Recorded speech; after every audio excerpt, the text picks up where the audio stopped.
మా దేవుడు గొప్పడే, కానీ ఇప్పుడు మాత్రం శాతగానుడు అయ్యాడు అనేది ఎంత విడ్డూరం ఉంటుందో.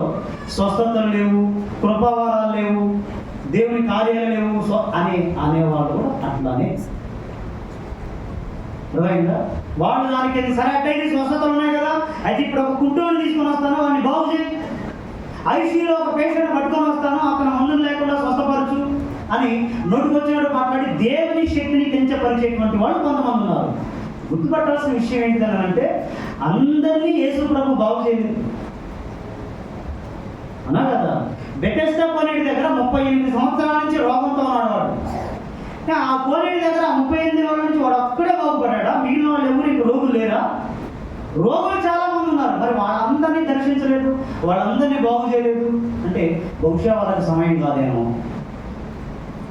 లేదా వాళ్ళ రోగంతో బాధపడటమే దేవుని చిత్తమేమో. ఎందుకు అనంటే పౌలంతటి వాడు ఇచ్చిన సాక్ష్యము, నా దేహంలో ఒక ముళ్ళుంది, ముమ్మారు నేను ప్రార్థన చేశా, ముమ్మారు అయ్యా నాకున్నటువంటి బలహీనత తొలగించమని నేను ముమ్మారు ప్రార్థన చేశాను, కానీ నా ప్రభు నాకు చెప్పిన మాట, నా కృప నీకు చాలును అని చెప్పాడు అన్నాడు. ఏంటిది ఇంతకీ పౌలు దేహంలో ఉన్న ముళ్ళు అంటే? కొంతమంది ప్రబుద్ధులు మాట్లాడారు ఏమంటే వ్యభిచారం అని. పౌలు దేహంలో నుండి ముళ్ళు వ్యభిచారం కాదు.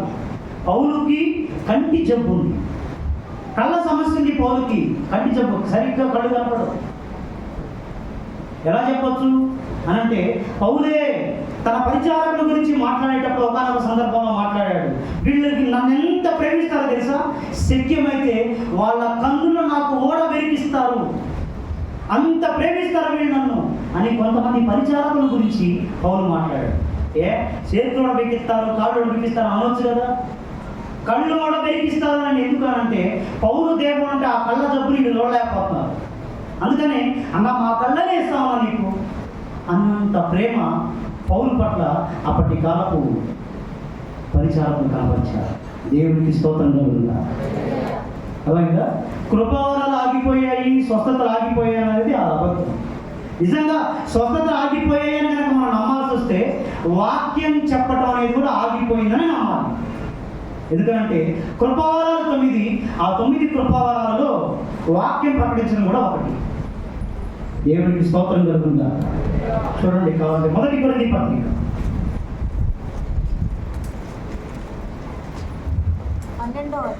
12వ అధ్యాయం 7వ వచనం చదువు. అయినను అందరి ప్రయోజనము కొరకు ప్రతివానికి ఆత్మ ప్రత్యక్షత అనుగ్రహింపబడుచున్నది. ఏలగనగా ఒకనికి ఆత్మ మూలముగా బుద్ధివాక్యమును, మరి ఒకనికి ఆత్మను అనుసరించి జ్ఞానవాక్యమును,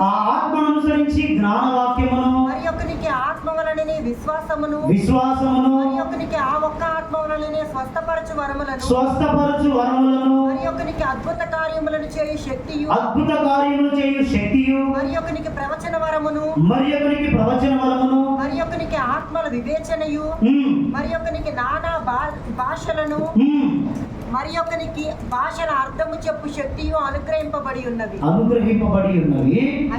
అయినను వీటన్నిటిని ఆ ఆత్మ ఒక్కడే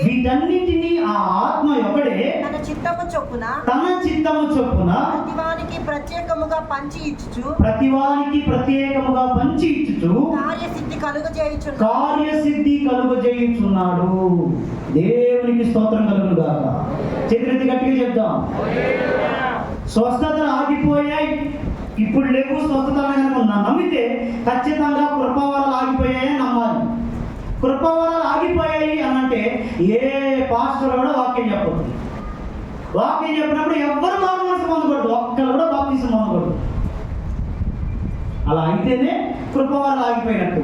మరి అట్లా జరగట్లేదే. మరి మనం ప్రకటిస్తానే ఉన్నాం, వారం మార్చి వారము తరచుగా ఆత్మలు పట్టబడతానే ఉన్నాయిగా. దేవునికి స్తోత్రం కలుగునుగా. పెద్ద మందిరంలో ప్రతి నెల 100కు పైచిలకు ఆత్మలు పట్టబడతానే ఉన్నాయిగా, అవునా కదా?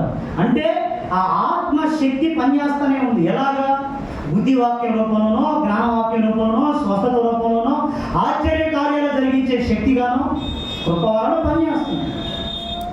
ప్రేమతో చెప్తుందా, మన దేవుడు గొప్పవాడు కానీ ఇప్పుడు పనిచేయడు అని అంటే అది విడ్డూరంగా కదా, అవునా కదా?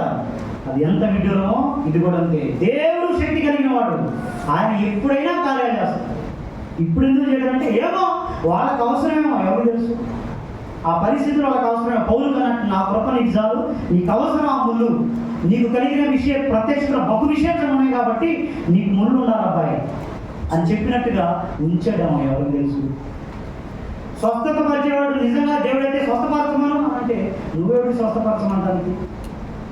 అలా కదా, దేవుడు తన చిత్తం అయితే స్వస్థపరచగలడు. కాబట్టి కృపావరాలు లేవు, అద్భుతాలు జరగవు, ఆశ్చర్యకార్యాలు ఆగిపోయారంటే నమ్మడానికి వీలు లేదు. దేవుడు అప్పుడు ఇప్పుడు ఎప్పుడు శక్తి కలిగినాడు కదా. ఆశ్చర్యకరుడు, ఆలోచనకర్త, నిత్యుడగు తండ్రి, సమాధానకర్త. ఆశ్చర్యకరుడు, ఆలోచనకర్త, నిత్యుడగు తండ్రి, సమాధానకర్త. ఈ వంటి గొప్ప దేవుడు ఎవరున్నారిలో, ఈ సాటైనా తీరైనా దేవుడు లేడిలో.